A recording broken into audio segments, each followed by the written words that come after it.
Welcome friends. अगर आप मेरे चैनल पर नए हैं तो मेरे चैनल को सब्सक्राइब करें, फॉलो करें।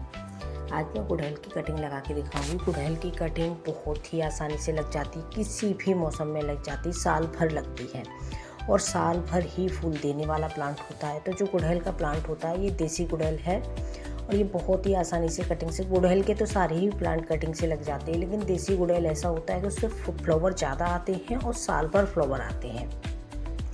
आपको इसकी कटिंग लेनी है, मैं पूरा प्रोसेस दिखाऊंगी किस तरीके से मिट्टी लेनी है और कटिंग ग्रो होने के कितने दिनों बाद हमको कटिंग को लगाना है। तो आप लोग अगर नए हैं तो मेरे चैनल को ज़रूर सब्सक्राइब और फॉलो करें। यहाँ पर देखिए ये मेरे सारी कटिंग से ही लगे हुए गुड़हल के प्लांट हैं। जितने भी मैं दिखा रही हूँ सारे मैंने कटिंग से लगाए थे, क्योंकि मेरा मेन प्लांट था वो उस जगह से कट गया है, तो उसकी मैंने बहुत सारी ब्रांचेस कट करके लगा ली थी और उन पर देखिए काफ़ी सारे फ्लावर आ रहे हैं। मैं गुड़हल के फूल से ऑयल भी बनाती हूँ, गुड़हल के फूल से फेस वाश भी बनाती हूँ और गुड़हल के फूल से मैं कंडीशनर भी बनाती हूँ। बहुत सारी चीज़ गुड़हल के फूल से बनती हैं और मैं रेगुलर सभी चीज़ों का यूज भी करती हूँ, क्योंकि इतने सारे फ्लावर आते हैं तो मैं उनको वेस्ट नहीं करती हूँ, उनके कोई ना कोई मैं यूज करती रहती हूँ। तो यहाँ पर सबसे पहले हमें एक हेल्दी सी ब्रांच कट करनी है, बिल्कुल एकदम बढ़िया सी पुरानी ब्रांच हमें लेनी है, बिल्कुल नई ग्रीन वाली ब्रांच नहीं लेनी है। यहाँ पर जो मैंने ब्रांच ली है वो मैंने पेंसिल साइज से थोड़ी सी हल्की मोटी है, नहीं तो आप पेंसिल साइज की भी ले सकते हैं। गुड़हल की पतली मोटी हर तरीके की कटिंग लग जाती है और इसमें मैं लगभग 5 से 6 इंच हाइट की लूँगी और बहुत मोटी ब्रांचेस नहीं लूँगी। और यहाँ पर आप देख सकते हैं कि मैंने जो कटिंग ली है वो काफ़ी पतली कटिंग है। यहाँ पर मैंने ये मेरे पास पुराना एक ग्रो बैग पड़ा था, मैंने उसी में ये मिट्टी भरी है, तो मैंने अभी इसमें सिर्फ और सिर्फ गोबर की खाद और मिट्टी यूज की है कटिंग लगाने के लिए और कुछ भी नहीं लिया है। आप चाहें तो शुरुआत में इसको बड़े गमले में लगा सकते हैं। शुरुआत में ही आप इसको 10 से 12 इंच का कम से कम गमला दें, क्योंकि गुड़हल का प्लांट काफ़ी बड़ा हो जाता है, इसकी रूट्स बहुत हेल्दी होती हैं, काफ़ी एरिया में फैलती हैं। यहाँ पर आपको दोनों साइड एलोवेरा जेल लगाना है, नीचे जो रूट एरिया हमारा बनेगा वहाँ पर भी और ऊपर भी, क्योंकि क्या होता है कि ऊपर से भी सूखना चालू हो जाता है, तो आपको ध्यान रखना है कि आपको ऊपर भी इसमें एलोवेरा जेल लगाना है। आपके पास एलोवेरा का प्लांट नहीं हो, वैसे तो सबके पास होता है, नहीं है तो आप हल्दी यूज कर सकते हैं, रूटिंग हार्मोन्स भी यूज कर सकते हैं, नहीं तो एलोवेरा जेल काफ़ी बढ़िया है। और मैं हल्दी और टिश्यू पेपर का भी यूज करके प्लांट लगाती हूँ, उसका भी मुझे बहुत अच्छा रिजल्ट मिलता है। जो गुड़हल का प्लांट होता है उसमें 8 से 10 दिन में रूट्स बनना चालू हो जाती है। शुरुआत में हमारे जो लीव्स हैं वो आना चालू होंगे छोटे छोटे से, और उसके बाद हमारी इसमें रूट्स बनना चालू होगी।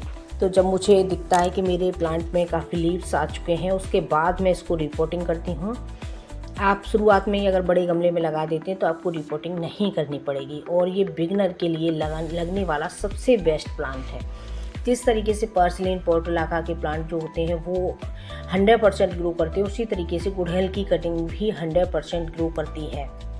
और यहाँ पर आप देख सकते हैं कि मैंने एक छोटी सी कटिंग लगाई है, ये पिटोनिया के, उस दिन मैंने एक कटिंग लगा के दिखाई थी।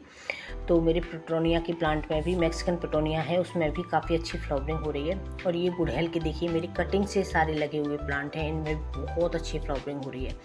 तो आपको अगर डायरेक्ट आप बड़े गमले में लगा रहे हैं तो आपको क्या करना है कि उसमें जो मिट्टी है वो आपको 60% लेनी है, उसमें 20% गोबर की खाद ले लीजिए, 20% आप चाहें तो रेत ले सकते हैं, नहीं तो आप मिट्टी के ही अनुपात ज़्यादा कर लीजिए।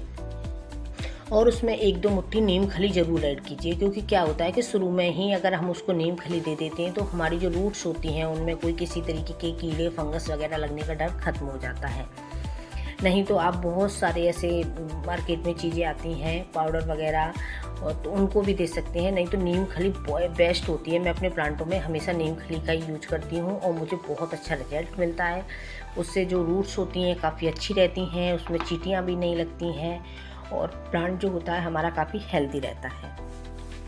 तो गुड़हल के जो प्लांट होता है ये साल भर फ्लावर देता है, बस थोड़ा सा सर्दियों में इसके फ्लावर होते हैं वो साइज छोटा हो जाता है और फ्लावर कम आना चालू हो जाते हैं, लेकिन जितनी गर्मी पड़ती है उतने ही ज़्यादा इसके फ्लावर आते हैं।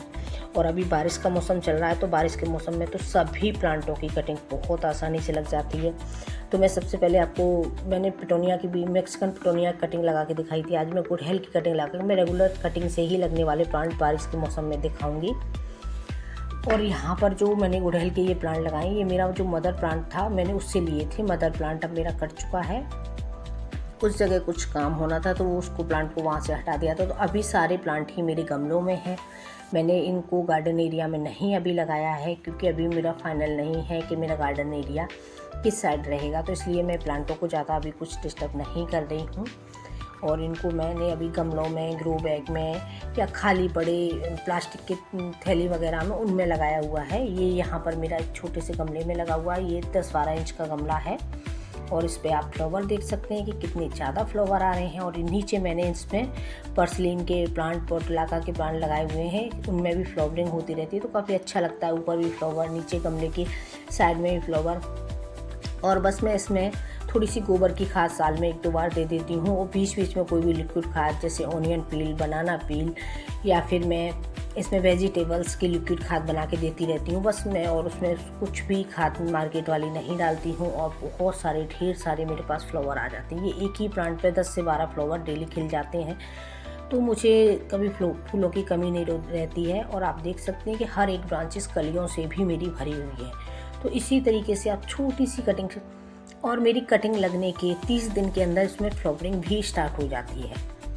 मैंने पहले भी एक वीडियो शेयर की थी, मैंने कटिंग लगा के दिखाई थी। फिर उस कटिंग में 30 दिन के अंदर मेरे फ्लावर आ गए। 45 डेज़ के अंदर आए थे फ्लावर। 30 दिन में उसमें कलियां बनना स्टार्ट हो गई थी और 45 डेज़ के अंदर फ्लावर खिलना चालू हो गए थे। तो फ्रेंड्स, जो हम कटिंग लगाते हैं गुड़हल की, बहुत जल्दी ग्रो करती है, बहुत जल्दी फ्लावर उसमें आना स्टार्ट होते हैं। इतनी जल्दी और प्लांटों की कटिंग में फ्लावरिंग नहीं होती है। तो आप भी अगर आप चाहते हैं कि हमारे घर में कभी फूलों की कमी ना हो पूजा के लिए, या फिर मतलब अपने गार्डन को एक सुंदर लुक देने के लिए हमारे गार्डन में, तो गुड़हल का प्लांट सबसे बेस्ट है। मुझे ये इसलिए और अच्छा लगता है कि इसकी कटिंग हमेशा ग्रो हो जाती है। और फ्रेंड्स, आपको कटिंग लगाने के बाद ध्यान रखना है कि उस कटिंग को हमें तब तक मतलब साइड एरिया में रखना है जब तक कि उसमें की छोटी छोटी सी लीव्स हमें दिखना ना चालू हो जाए। कम से कम 7 से 8 दिन आपको कटिंग को छाया में रखना है। इस चीज़ का हमें ध्यान रखना है। कोई भी हम कटिंग लगाते हैं तो उस कटिंग को शुरुआत में हमको छाया में रखना पड़ता है, ताकि जो धूप होती है वो डायरेक्ट उस प्लांट कटिंग पे पड़ेगी तो कटिंग सूखने के चांस बहुत ज़्यादा होते हैं। अभी बारिश का मौसम है तो आप उसमें बारिश का ही पानी दें। Thank you for watching.